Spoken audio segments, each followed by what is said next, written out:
Wahyu pasal 20. Kerajaan 1000 tahun. Lalu aku melihat seorang malaikat turun dari sorga, memegang anak kunci jurang maut dan suatu rantai besar di tangannya. Ia menangkap naga si ular tua itu, yaitu iblis dan Satan. Dan ia mengikatnya 1000 tahun lamanya, lalu melemparkannya ke dalam jurang maut, dan menutup jurang maut itu, dan memeteraikannya di atasnya, supaya ia jangan lagi menyesatkan bangsa-bangsa sebelum berakhir masa 1000 tahun itu. Kemudian daripada itu ia akan dilepaskan untuk sedikit waktu lamanya.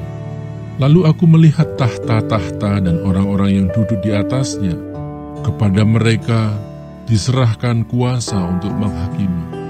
Aku juga melihat jiwa-jiwa mereka yang telah dipenggal kepalanya karena kesaksian tentang Yesus dan karena firman Allah, yang tidak menyembah binatang itu dan patungnya, dan yang tidak juga menerima tandanya pada dahi dan tangan mereka. Dan mereka hidup kembali dan memerintah sebagai raja bersama-sama dengan Kristus untuk masa 1000 tahun. Tetapi orang-orang mati yang lain tidak bangkit sebelum berakhir masa yang 1000 tahun itu. Inilah kebangkitan pertama. Berbahagia dan kuduslah ia yang mendapat bagian dalam kebangkitan pertama itu.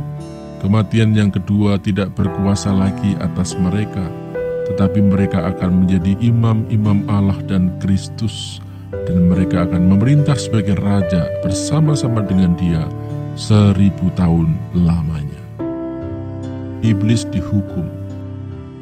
Dan setelah masa 1000 tahun itu berakhir, iblis akan dilepaskan dari penjaranya, dan ia akan pergi menyesatkan bangsa-bangsa pada keempat penjuru bumi, yaitu Gog dan Magog, dan mengumpulkan mereka untuk berperang, dan jumlah mereka sama dengan banyaknya pasir di laut. Maka naiklah mereka ke seluruh dataran bumi, lalu mengepung perkemahan tentara orang-orang kudus dan kota yang dikasihi itu. Tetapi dari langit turunlah api menghanguskan mereka, dan iblis yang menyesatkan mereka dilemparkan ke dalam lautan api dan belerang, yaitu tempat binatang dan nabi palsu itu, dan mereka disiksa siang malam sampai selama-lamanya. Hukuman yang terakhir.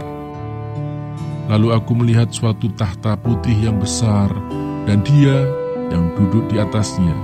Dari hadapannya lenyaplah bumi dan langit, dan tidak ditemukan lagi tempatnya.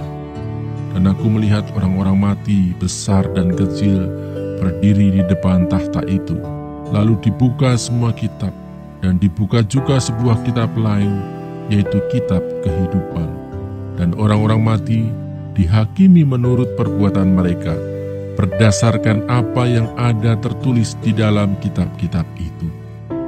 Maka laut menyerahkan orang-orang mati yang ada di dalamnya, dan maut dan kerajaan maut menyerahkan orang-orang mati yang ada di dalamnya, dan mereka dihakimi masing-masing menurut perbuatannya.